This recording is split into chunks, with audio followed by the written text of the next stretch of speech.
Hey, good morning. Yes, it is. It is Thursday, the 8th of May. I said April all day yesterday for some reason.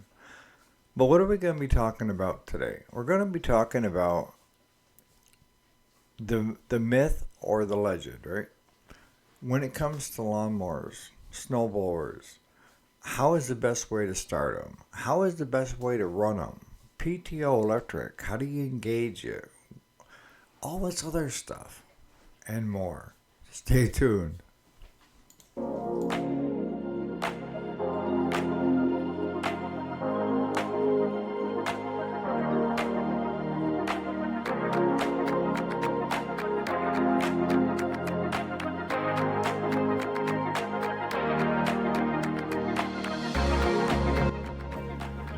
Alrighty, welcome back to the channel. My name is Eric, if you didn't already know it. And yes, this is the weekday, Monday through Friday. Today is Thursday, the 8th of May, 2025. So what are we talking about today? Well, we're talking about, a lot of times the misconception, and maybe I'm wrong, and you guys will let me know. But I watch different customers and I've watched Claude. When it comes to, let's say, a riding lawnmower with electric PTO on it, what's the best way to start? What's the best way to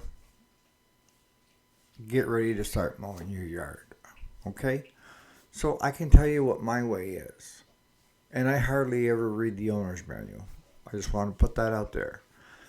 If you have the throttle that has low throttle, high throttle, and choke on it, you want to take it all the way up to choke and crank it over until it starts. Now, if it doesn't start within the first 10, 12 seconds, stop, hit it again. You don't want to just keep running that starter because you'll burn it up. If it doesn't start after the third time, you have more issues than anything. And as I discussed yesterday's video, a lot of times with the zero turns, Cub Cadets, Ferris, over time, that linkage, that wire either stretches or it starts pulling through in the back so that you're not actually having a full choke where you need to be. It's actually at half. And when that's at half, guess what your full throttle is? It's not at full throttle, it's at 3/4 throttle. And your machine is made to run at full throttle. So if it's a starting issue, it's not the way you're starting it. It's either the cable, the wire is stretched or moved, or there's something else you need to look at. Okay? Normally, I have a John Deere. I've had Cub Cadets. I've had them all with that style. And I put it all the way up to full choke. Start, bring it back, and then once it's going, I drop it back to half throttle. Set the brake, make sure everything is good, and let it warm up while I get off and do a couple other things for a couple minutes. Let it warm itself up. Once it's warmed up, what's the best way to engage the PTO on it? The way I've always been taught and shown is you go full throttle with your throttle and then bring in your PTO. If it's electric, pop it in. If it's manual, take it up and lock it into the position. Don't go babying it into position and don't go trying to feather because you can't feather an electric PTO. Either it's in or it's out. The worst thing you can do is have that machine at low idle and try to pop that electric PTO or that manual PTO.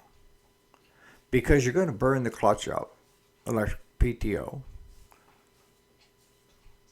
or you're going to put undue pressure on that engine. That engine isn't made to be, brought in at a low speed and then work your way up. And I've seen this with so many customers, and I've seen this with Claude. He can't figure out why at low RPM he pops the PTO and it stalls the engine. It's because they were made to run at full throttle and bring them in. And then the other thing is it better to run it at 3/4 throttle or full throttle while you're mowing. Full throttle. If you're having issues that's going on with that machine at full throttle, it's not because it's at full throttle. It's because something else is having an issue. That machine should never come off full throttle the whole time it's mowing. That's what they were made to do. That's what the clutches were made to do. The electric PTO clutches were made to be brought in at high RPM and run at high RPM and disengaged at high RPMs. Now, after you get done mowing your yard, what's the next logical step?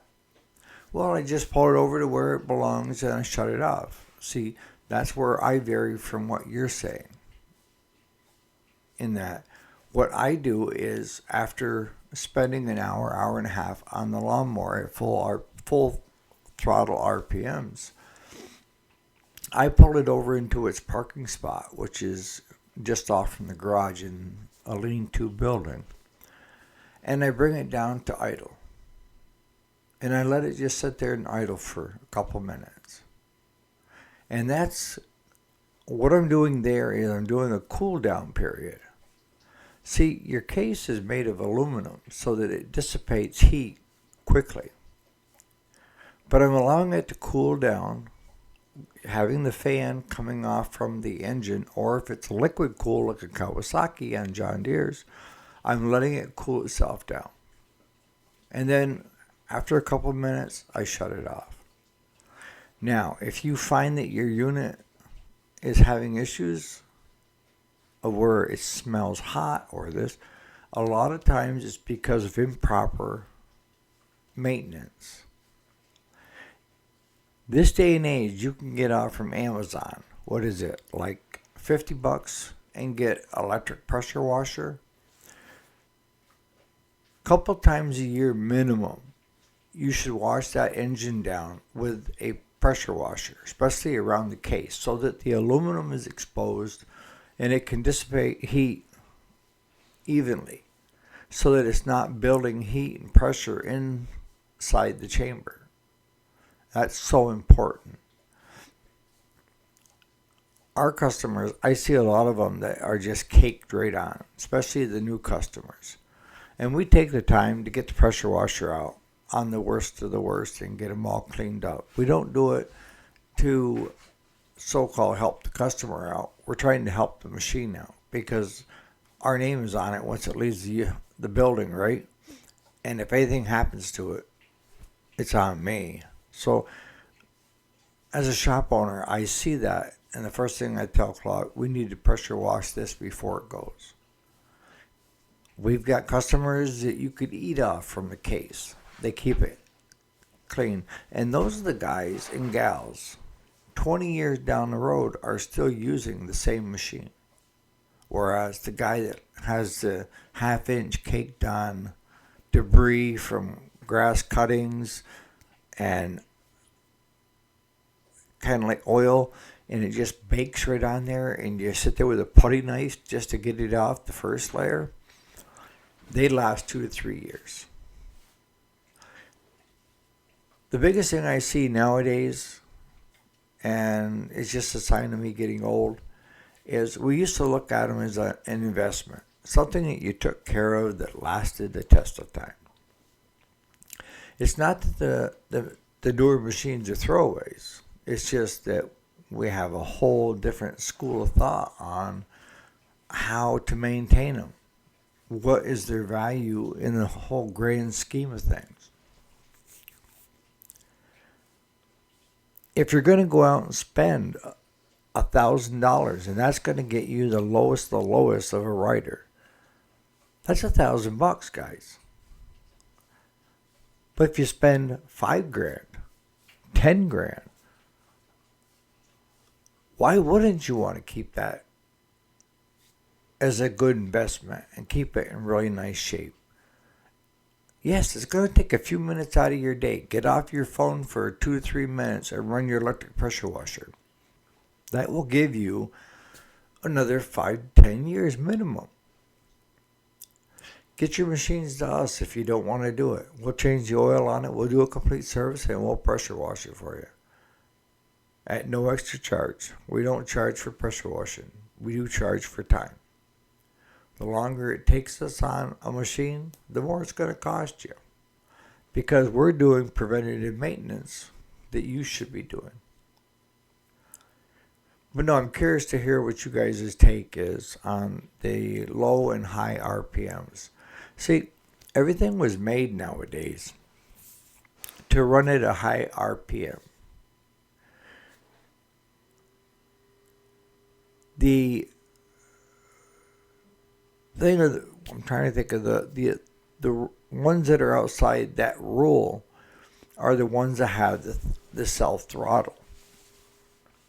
What do I mean by that? I mean, you're seeing a lot of push mowers and generators especially that when you start them up, they stay at an idle. But the minute you plug something into that generator and you ask for juice, it senses it and it takes the RPMs up. So while you're using that, let's say skill saw is plugged into your generator has revved itself up to full throttle. Okay? And the minute you let off, it senses it and drops the throttle back. Same thing with some of the newer push mowers. It's idling, and the minute you start going into grass, it'll start bringing itself right up to high throttle. Because I've had different customers that had the old school push mowers and went out and bought a new one, and they're telling me there's something terribly wrong with my mower, Eric. You need to fix it. I'm like, what's the matter with it? Well, it just sits there and idles all day long, and it won't rev up. What does it do when you put it into grass? Well, what do you mean? I said, does it rev up, or does it still stay at an idle? And he said, I don't know. A lot of your newer push mowers don't have a full throttle type deal where you can rev it up yourself. It's all built in for the idiots. So that when you get ready to use it, it'll give you full throttle. And when you're not in grass and making it work, it will go back to an idle.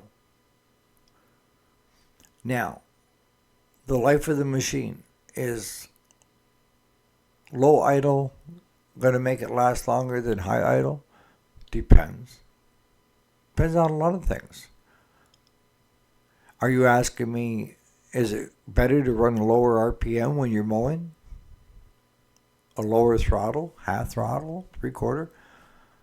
That's going to cause more undue pressure onto that engine on that mower. That mower was manufactured and specifications to do at full throttle. If you're doing anything other than full throttle, then you could be taking years away from the life of that unit.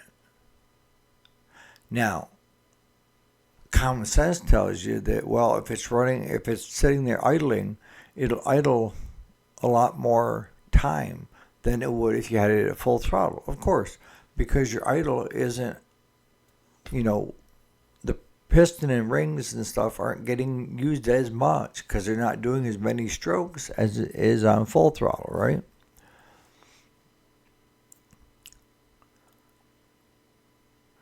But the only time that thing should be idling is when you don't have anything engaged. And that even includes if you got a hydrostatic transmission and you have it just above idle and you're trying to do movements around you're putting undue pressure onto the engine, the transmission. They were all built, manufactured, specifications to be run at full throttle. The only time that should be at an idle is when you cool down. Let it sit there for a couple of minutes and just dissipate the heat. I run it at just low idle, let it sit there and purr. After a couple of minutes, shut it off and go find something else to do. Chainsaws, if you watch a lot of professional loggers, they're not running their saws consistently at high RPMs. And I'm not quite sure why, because they were made to be run at full throttle. But if you YouTube professional loggers, they're making their ring the whole time they're going into that tree, where they're slowing the blade down, picking it up, slowing it down, picking it up. I find that I do that the same. But I know that the saws are made to put the hammer down and run full throttle through the whole tree. But again, we run into the issue of, well, my saw smells like it's overheating. A lot of times, because they have aluminum bodies, is it you're not keeping the saw clean. It's getting built up with sawdust, crap, everything else. And it's not allowing the heat to get away from the saw. And you'll burn up a saw quickly if you don't take care of it. What are other things? Weed whackers. Before you go into grass that you're going to start trimming or, weeds, what have you, your machine should be back up to full throttle. If you're walking from one place to the other and you just let it sit there and idle, that's fine. But before you get into grass or weeds or anything like that, you need to bring that up to full throttle and just start working your way back and forth. And then when you stop, let off. That will increase the life of your unit. But I've had people tell me, well, I run my lawnmower at half throttle while I'm mowing my yard, and because it'll last twice as long. No, it won't. You're overworking it. You're overheating it. It wasn't made. And here's the thing, guys. I hear my old timers that are left will say, well, my 8 or 10 horse Kohler or Briggs, the old engines, they can run at half throttle. And they had all the power in the world that you wanted at full throttle compared to these 25 horses. Well, they're a different breed. We've put on a lot of crap that we don't really need. And yes, most of us were mowing with a 6 or an 8 horse on a snapper rear engine drive or growing up. That was a lot of horsepower back then. Now you're riding lawnmowers are 28, 32, sky's the limit, whatever you want. Just to simply mow the same grass. We may be able to go faster now than we used to. But part of mowing the yard is enjoying mowing the yard. It's not how fast you can get it done. It's enjoying the journey. In the comments, let me know what you think. Generators, push mowers, chainsaws, riding lawnmowers, trimmers, the whole gauntlet. When they come from the factory, they have a lot of intelligent people, or seemingly intelligent, decide how to make that machine perform the best. Read the owner's manual. And if you don't get it from there, YouTube it. Find out. There's somebody out there that knows a lot more about it than me. I know that if you run your lawnmower at full throttle before you engage your PTO, is better on your PTO, is better on your whole system than trying to engage it at a low RPM. It puts too much pressure on the engine, brings it to a stall, and it's trying to turn all your belts, your deck belts and everything at a slower speed. It's not made for that. Mowing your yard. It's not made to run at 3/4 throttle thinking that you're going to make the machine last longer. Put that puppy up to full throttle where it belongs. Mow your frickin' yard. And then let it do a cool down period. Put in the comments what you think. But on that note, you guys have a great Thursday. And we'll see you here bright and early tomorrow morning for the end of the weekday. Put in the comments what your thoughts are on that. Steve, thanks for the idea of pros and cons and stuff.